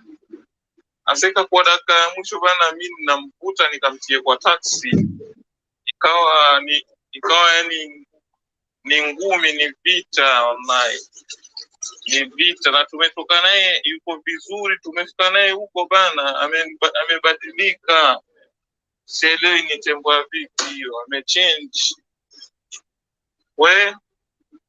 Ilikuwa kibarua wallahi. Sasa mimi niliachana hapo, ananiambia shika njia yako, mimi nishike njia yangu. Mimi nimeshika njia yangu nikamwacha. Yeye amelewa lakini hajalewa sana. Nimeshangaa alipoona watu ndio tembo yake imempasuka. Since that day wallahi, yuko Jumamosi, kiangalia ameacha simu kwenye dressing yake kwa hapo juu, na share naye room moja. Dressing yake kwa hapo juu, ameacha simu hapo kwa dressing. Yani ameondoka tu hapo na ikama. Lakini nimeripoti kwa manager wa housekeeping hapo nyumbani kwetu, amepigia simu hii kampuni yetu watamtafuta kama alishikwa, kampuni ndio itamtafuta huko police station. Tuombe Mungu tutakuwa sawa. That doesn't happen. So simu ilienda wapi? Ati simu ameacha. Nio kile gicoketio rĩu nĩ andũ a thibitarĩ in between wanatwĩrwo Gathungu nĩ akuĩte. Hata the worst part is tulikuwa tuna chat akahang.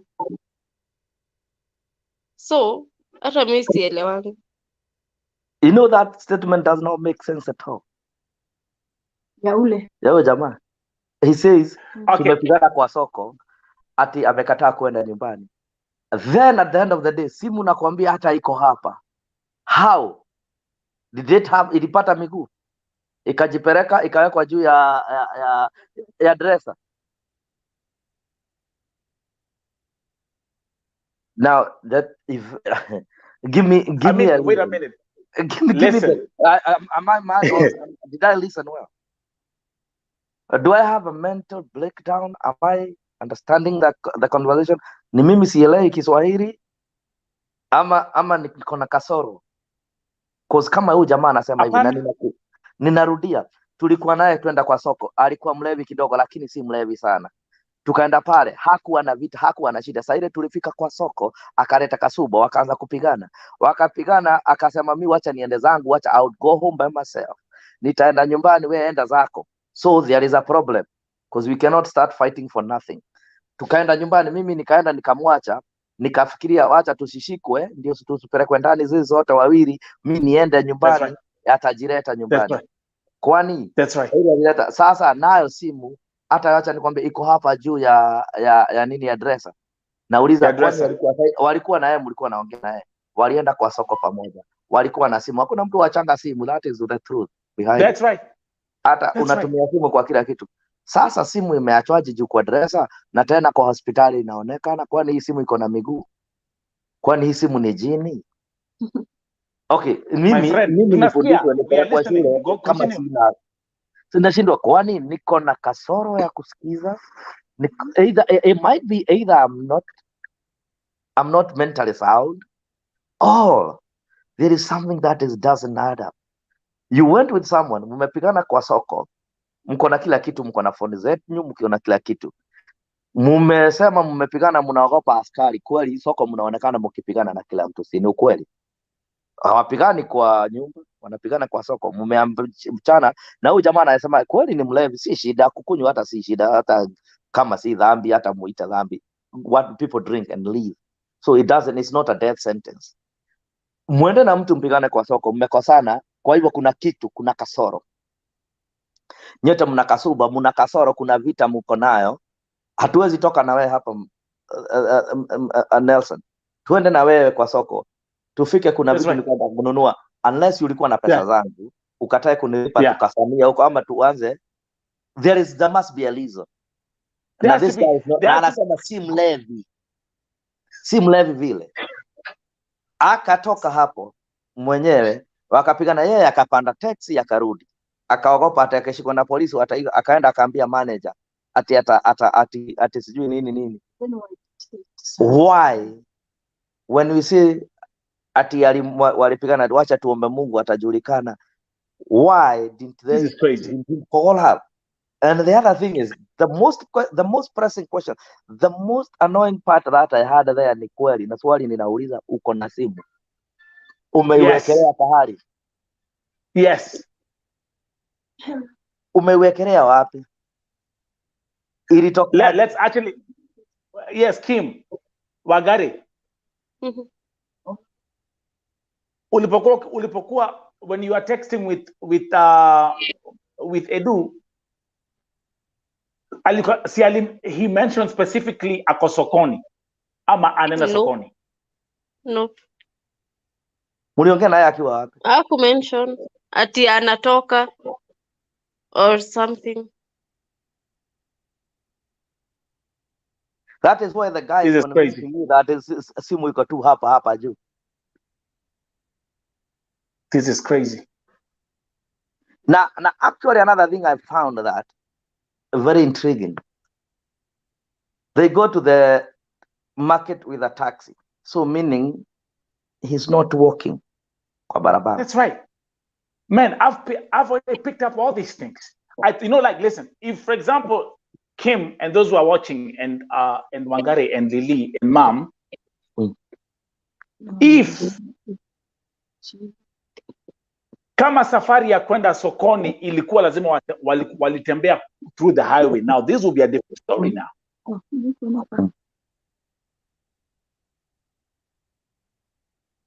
Kama kwenda sokoni ilikuwa kwenda sokoni lazima tutembea through the highway. And by the way, in America we call that jaywalking. I don't think even in Saudi Arabia they walk. It's actually a little bit far. It's hot too. There's a lot of stuff. If this was here, wacha nikwambie Wangari and Kim, huyu jamaa angekuwa sasa anakula pizza na R. Kelly. Waiting to tell a story. Because here they don't play. Kuna vitu mingi sana hapa. Na hizi Wangari and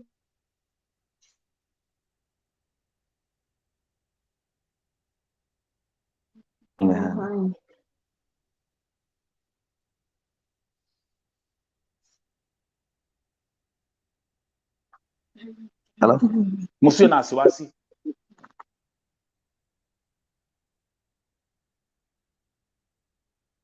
Everything will come out here. Tumeanza tayari.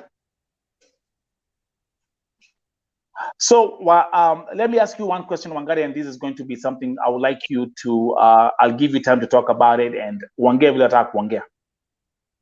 Hawa watu wanakuweka pressure usign your document, your consent document, ndio familia ya ile the other side ya mamake na the uncles who are involved, who don't want you to actually get involved, who actually just want to cash out and just leave you there hanging. What would you like? Ebu ambie tena vile your decision right now kinagaubaga. Nyinyi mkiwa familia, nyinyi mkiwa the mother-in-law, you as the wife, can you declare msimamo wenyu in terms of this document which they're asking you to sign? Okay. All I would say is, mimi kama wife wa Edu, sitaki sija sign and I will not sign anything concerning organ donation,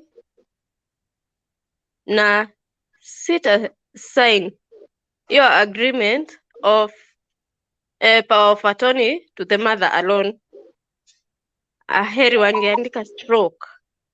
Yes, stroke ama joint. Yes. That's right. That's right. That's right. Another thing I would ask, if the government inaweza nisaidia kuingilia hii story, because hata mimi inanichanganya sana sana from beginning to right now. Yeah. That's right. Serikali iingilie kati, aende angaliwe state yake, na kama wamemtoa na mimi sija sign, they answer.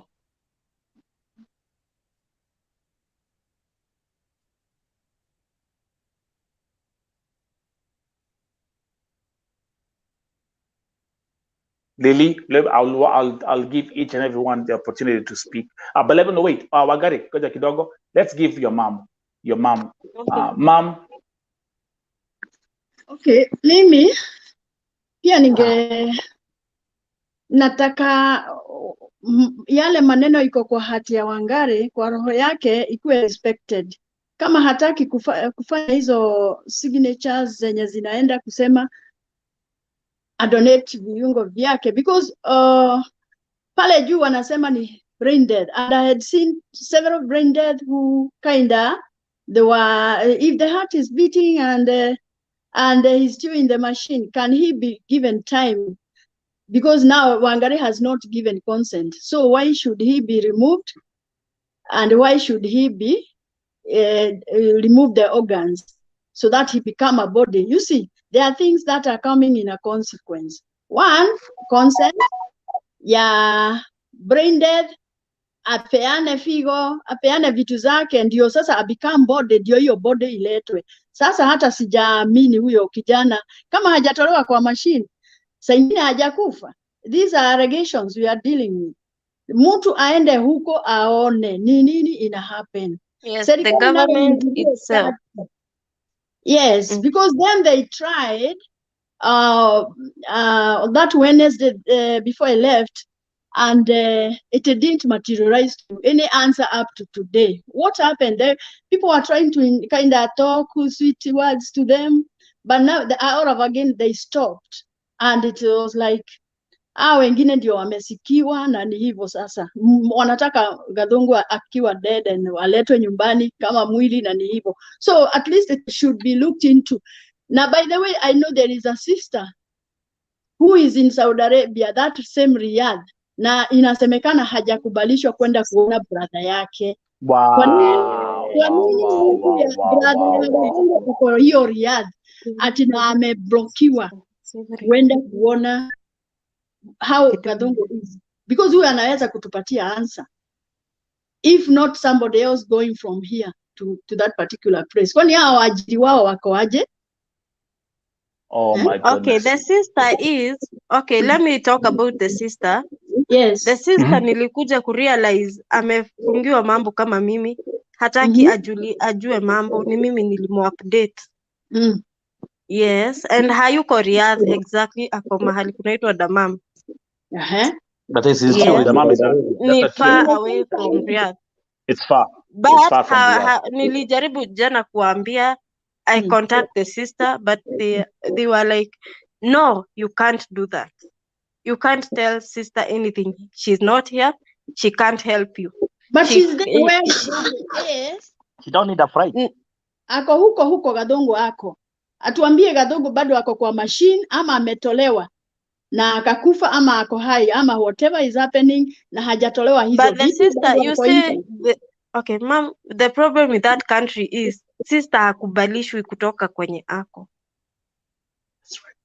By? Yes, by the employer. Domestic work. She's a domestic worker. Yes.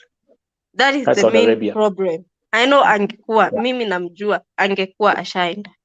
But with the when the government interferes in the embassy, they can release anything and they cannot do anything. Yes. I believe there is always what can happen, Kim, in this case, on behalf of the family, is because Edu is a Kenyan citizen. They should get a Kenyan embassy official to go to the hospital, confirm, look at everything, give the family a call. In this case, you are the direct next of kin.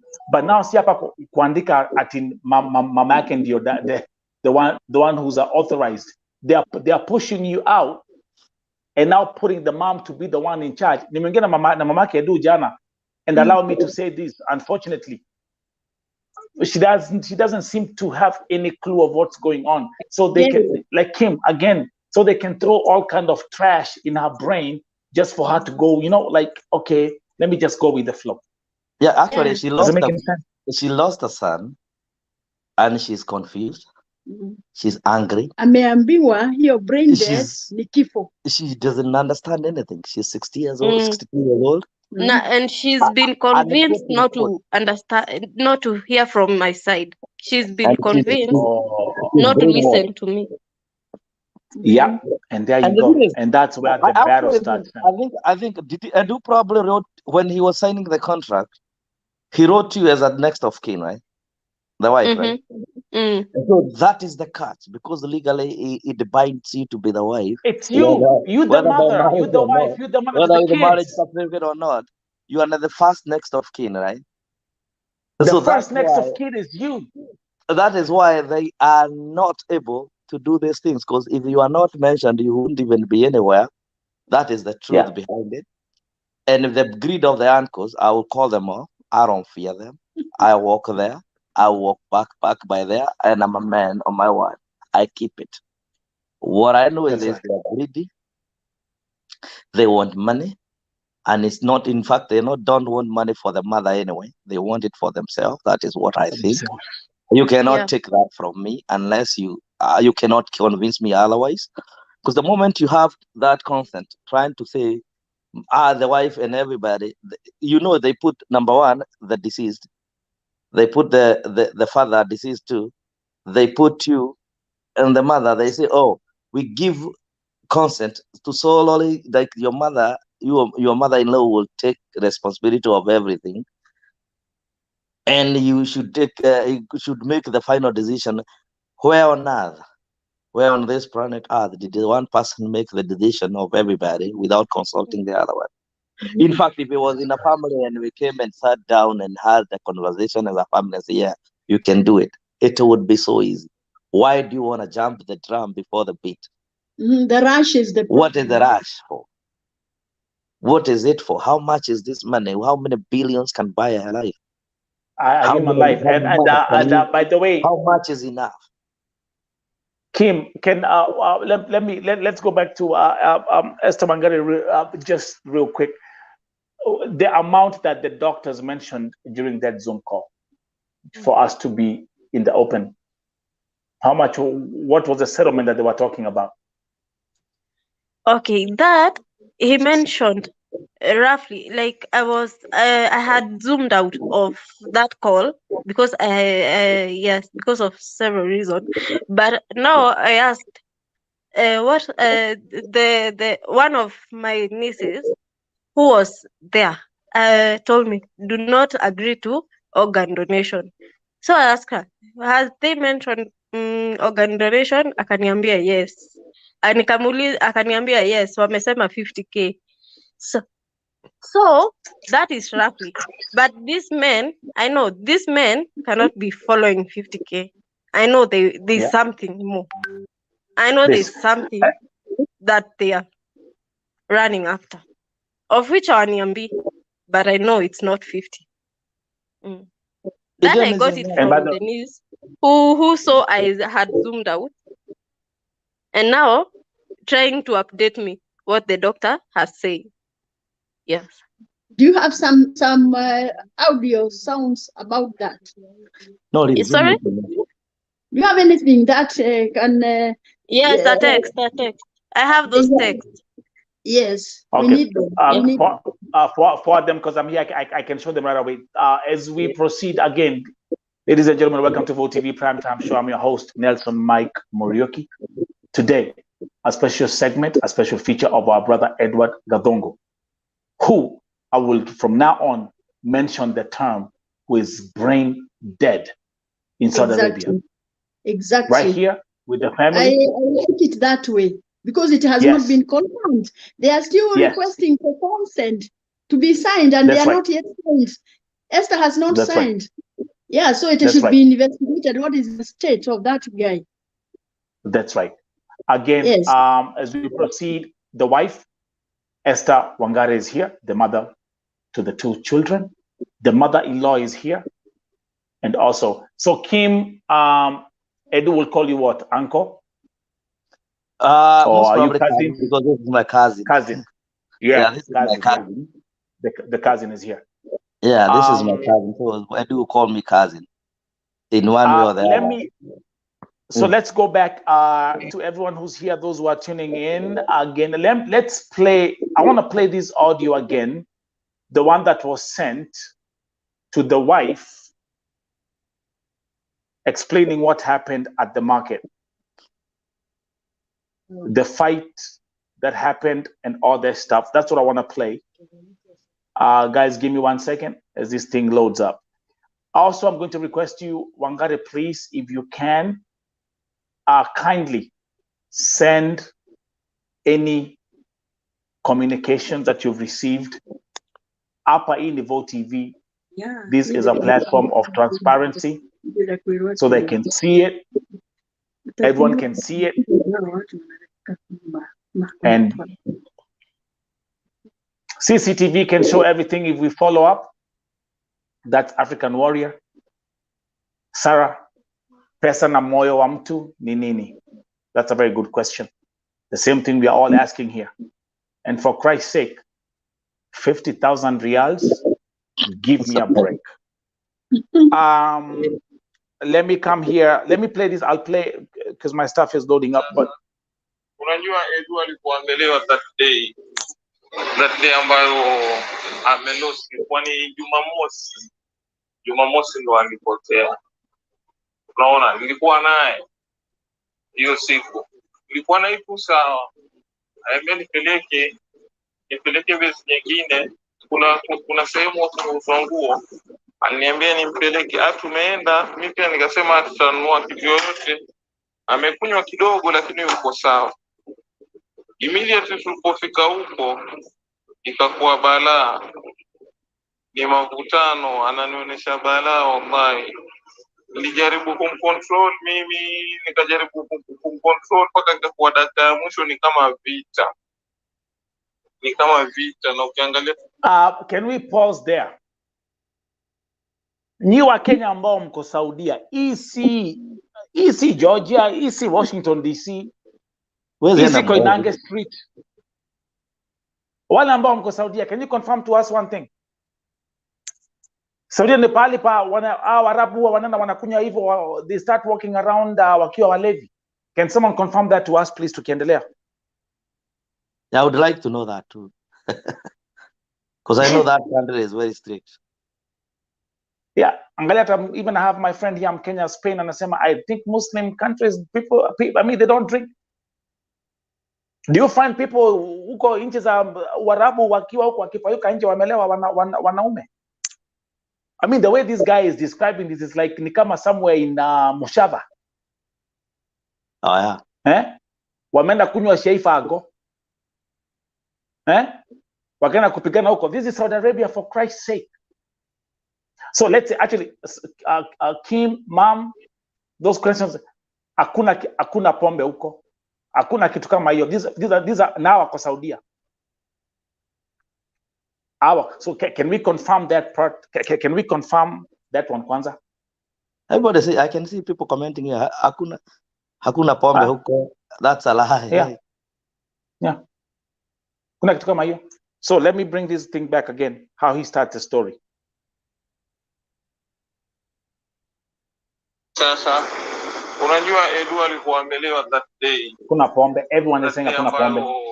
amelosi, kwani Jumamosi ndo alipotea. Unaona, nilikuwa naye hiyo siku, nilikuwa naye tu sawa, aambia nipeleke base nyingine, kuna sehemu hapo kuuzwa nguo, aliniambia nimpeleke. Tumeenda, mimi pia nikasema tutanunua kitu yote. Amekunywa kidogo lakini yuko sawa. Ilipofika huko ikakuwa balaa, ni mavutano, ananionyesha balaa wallahi. Nilijaribu kumcontrol mimi, nikajaribu kumcontrol mpaka ikakuwa dakika ya mwisho ni kama vita. Keep on looking at the comments, okay? Vita, na ukiangalia sasa hiyo ni place kwa soko ni. Jamaa ananiambia wewe na huyu jamaa hiyo mavutano mtashikwa na polisi nyote. Aseka kwa dakika ya mwisho bana, mimi namvuta nikamtie kwa taxi. Ikawa yani ni ngumi, ni vita wallahi. Ni vita, na tumetoka naye yuko vizuri, tumefika naye huko bana, amebadilika. Sielewi ni tembo vipi hiyo, amechange. Ilikuwa kibarua wallahi.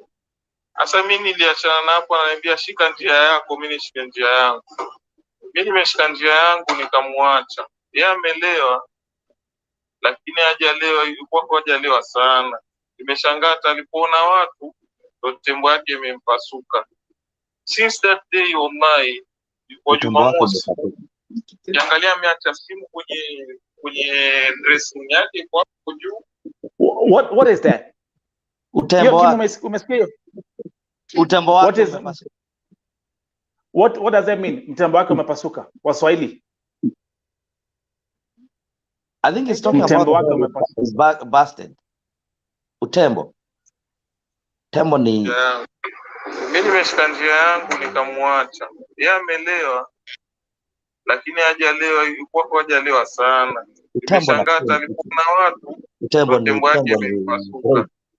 Since that day wallahi, kwa Jumamosi kiangalia ameacha simu kwenye dressing yake kwako. If I'm not wrong. Then this is the part ambao tulikuwa tunasema Kim, the part ya mambo za simu. Nimeshangaa alipoona watu ndo tembo yake imempasuka.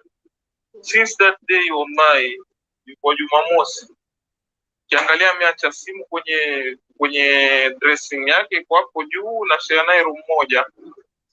Dressing yake kwa hapo juu, ameacha simu hapo kwa dressing.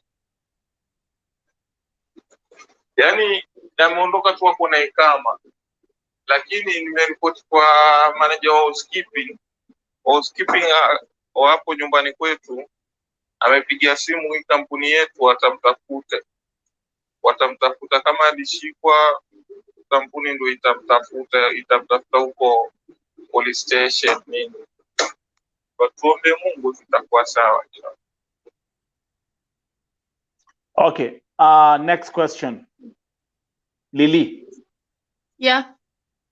And Esther Wangari. We have his number, right? Yes. Can you text it to me? Okay.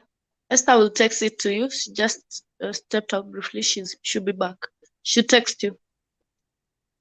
Esther will text me that number. Will text the phone number to you. And I feel he knows more to that, because how did he sleep for 2 or 3 days before even saying anything? Because it's my sister who asked him, how come I can't get to my husband? He didn't say anything. I just sent Kim a voice message. I recorded when the sponsor in Saudi Arabia called me, because the ministry called the agents, both sides, in Kenya and in Saudi Arabia. That's right. And we wanted to know what happened to him and how he was before that, how he was faring in Saudi Arabia. And now the ministry got to the sponsor in Saudi Arabia. He's an Arab, and And now the Arab person, that the Arabian guy, called me, and I recorded that call. I just sent to Kim. Maybe he can listen to that. And Can you send it to Mother? he was I'm trying to using my explain phone. what happened. Yeah. Send to Mom, because I'm using this phone, and I'll probably go off. Oh yeah. Send it to me on the other cell phone. Yeah, Mother. Okay. I'll send to Mama. So I can listen to it. Yeah. Nelson, I'm ready. He I'm said ready. I'm ready. the sponsor kept saying that he's checking up on him, but he never mentioned him being dead or him being removed of any organ. And as you saw, the person who was taking the video is also employed by the same sponsor. So that was how we were alliancing, the sponsor and the person who took the video and us. That is how we got to get hold of the video. And but then since then he hasn't called again, so we don't even have his number.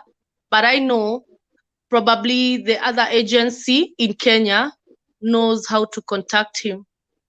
But then they keep wondering, they keep asking, because they had called last night, to ask whether the papers have been signed, because they are getting reports from the embassy that the uncle sent my sister's ID and the mother's ID and his ID as I think he's the spokesman of the family or something. He sent the IDs to, I don't know where, but they got hold of the IDs.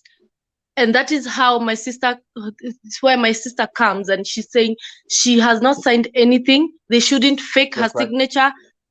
They shouldn't like wasimwekele anything ati ame, because ni kama wanataka kumwekelea so that whatever they do, then blood will be on my sister's hands. Hataki hiyo kitu yote. Amesema hataki hata sign anything. Nah, when there's this morning when the uncle called my sister, she left very early. So when I woke up, I didn't find her. And she was given some papers to sign. So when they came for the ID, I tried talking to the uncle, and he was very arrogant, and he did not even speak to me. He refused to speak to me because I asked, what papers, what documents are you trying to give my sisters to sign? Because already we knew, because that doctor in Al-Imam Hospital kept calling my sister, asking her to either say yes or no for organ donation, of which my sister already declined. I don't know why the uncle keep, first of all, we already wrote an email to the ministry asking them not, pleading with them for the Al-Imam Hospital not to switch off the ventilator, because they kept saying they need the ventilator. This person is as good as dead. Just tell us whether we should remove the organs because we need the ventilator. So my sister, the reason why we went to the Ministry of Foreign Affairs was because she wanted them not to switch off the ventilator, and she wanted them not to remove any organ. So how the other family, the uncle went behind and overruled and over her plea, and now they are ready to even receive the body next week. I was there yesterday and I heard what they said. Probably they are done with every documentation on Monday. I think it's because my sister has not signed anything. So they think between yesterday and today, my sister will have signed the documents so that by Monday they can go to Ministry of Foreign Affairs, Diaspora. That's good. That's right. And they can give the documents so that they can be allowed to remove the organs and bring the body home. Now, if I was asked, I would say that they should respect the decision of the wife, because she has a say in all of this, because she's the one who is being left with the children. two great boys, 7 and 5. Wow. The children actually keep, they can, because I think they can even sense something is not right, because now they started asking about the father now. We don't even know what to tell them. We don't even know whether he's alive or not. We don't know anything. You see? And everything is just being navigated by someone else who does not even care, because I think there's more to that 50,000 or whatever. There's more to that. So why don't they allow Edward to fight for his life? Because there's a reason why, if his heart is still pumping, why doesn't they allow him to fight for his life? There's a reason why he's not dead. There's a reason why. People wake up. I have seen people waking up myself. I have seen God working miracles even in my life, you know. That's right. That's right. So that is what my sister is asking. Why the rush? Let them stop rushing. Let them wait. Because the sponsor said he's not asking for a single dime. He's going to take care of everything. So I don't know why the immediate family is in a rush. So we would like, yes, they are rushing, and there's no money that is being asked. Nobody's asking for money.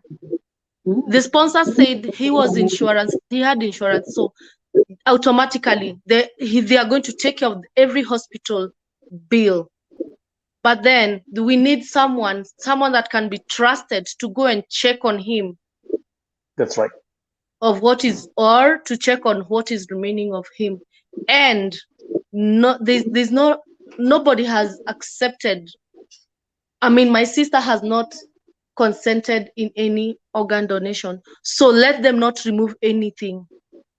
And probably if he dies due to God's will, my sister says she's going to accept that, and he's going to bury her husband and mourn her husband. But right now, I'm telling you, my sister is not she's not accepting that. She says she needs to know the truth, how he died, and his condition at the moment. She wants to know. Right. It's not because of Edward only, but because of many other people in Saudi Arabia. That's right. That's right. Yes. So change starts within us. It starts with me. It starts with you. It starts. Yes. Absolutely. And this is the right platform right here. This is Vote TV, my sister. And here we move different. And by the way, let me say, Kim, thank you very much for reaching out to me. Thank you. Thank you very much. I'm dealing with so many cases, and you are my witness. I know. Jacinta Mogore, let me break some news for you guys. Thank you. Mwili wake utapelekwa Kenya. Please do something. Yes, please do something. Please let us get to know what we need to know, because truly this is a very hurtful story, and it's going to affect my sister forever if it doesn't get solved the right way. To the Simon Chege family, thank you. Yeah. Same story like Edward, but now Chege is coming in a coffin. Again, could it be, for example, Kim and Mom, to the way how?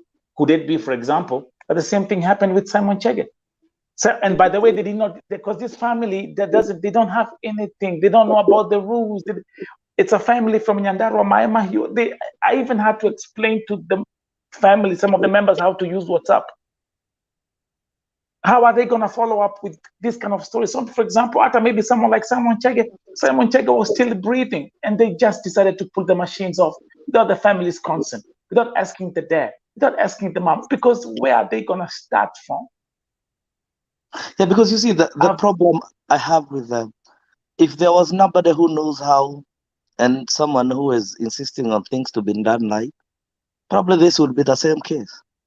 Unfortunately, this time there is a family of people who are not just people there. We have people. We might not have money, but we have people who are educated. We have So lawyers in the family. We have even magistrates in the family. We actually can. That is why you see the uncle is trying to rush things, because he knows sometimes some of us are fire, and we breathe fire, and we mean what we say, and we don't compromise on corruption and things that doesn't add up. If it was something that was adding up, if the guy was dead, it was an accident, he was in the mortuary, in the morgue, and we are trying to mortuary and we're trying to raise money, that would be a different thing. But in this case, this goes to the market, to tembo umepasuka, because someone threw him or somewhere. Probably he's not even hit on the head. Probably he's nimeona mtu akiandika utembo, probably he's talking about the stomach. So who says someone who is broke the stomach is even tushaiona watu hata nini imetoka, the instantaneous are out and they are taken, that they are fixed back, and someone goes on with his life. That's right. So, and how did he know? I mean, make me understand, how did he know this utembo umepasuka? And again, utembo umepasuka na ameenda hajui kama ameshikwa. Wacha tugojee mambo mazuri. Do I? Wacha nisema hivi Kim. Let me say this, Kim. Mwenye Kiswahili mingi amejichenga na Kiswahili yake. Yeah. Si wata sisi ni mafala, si ati watu wata sisi tunaongea. Anasema mara tukifikiria utembo umepasuka, sijui ninamwona hapo, ndio nilimwona mwisho. Basi kama ulienda ukamwacha, ulimwonaje? Did you see him in the air, in the vision? Are you omnipresent? Where are you in this? It's crazy. It's crazy. Give me a break. Let's, I mean, I might not be an investigation officer. I might not be a whoever DEA or whatever you call them, but the DEAs, fact is, but we got common sense though. Yeah, we got common sense. The fact is, it tells you are giving 5 stories in one sentence. That's right. That makes sense. Simu iko hapo juu. Utembo umepasuka, umepigana kwa soko, umelewa. Okay, I believe the people can get pombe in Saudi Arabia. I know that is true, but you cannot drink it on. Si kama ni kwa soko, si kama vile kuku tunaenda club tunasema wewe tukutane hii club fulani, ama uende Kenya ukutane na mtu Nairobi club. You can't do that. The other things I believe in Saudi Arabia, even if they will drink and stay indoors so that they cannot be caught. I don't think this guy was stupid. He has been in Saudi Arabia for almost a year, so he knows the rules. That's right. That's right. So I don't think he wanted to go to the jail. And I also, when you see the sponsor says he was ready to pay for the bill, meaning this guy was good, hardworking, doing the right thing. That's meaning right. the sponsor probably has nothing to do with it, 100%. Because if the sponsor is willing to go extra mile and let that guy be in the machine because he has insurance, it means the guy was a good worker. And means that the guy, when they are saying that alienda kutoa siasa, alitoa fujo, na mmeenda na mtu akatoa fujo, alitoa fujo na ni mlevi, na unamforce kuingia kwa taxi ukamwacha. However, you leave this guy at what price? That's right. I need to know this guy. I need actually to see his face and the picture, because I would like to bust him and find him wherever he is, because I believe there is something we call, we need to start having this fear that people will give us story, buy them and bury them and say it is okay. Because he's a son of another poor woman who cannot manage to raise the kids, and the kid cannot manage to go to get a good job in Kenya. It is not her. It has not to be. It has been business as usual, but it has to change from now. Because you see, in my opinion, I believe that the Saudi authority knows what happened.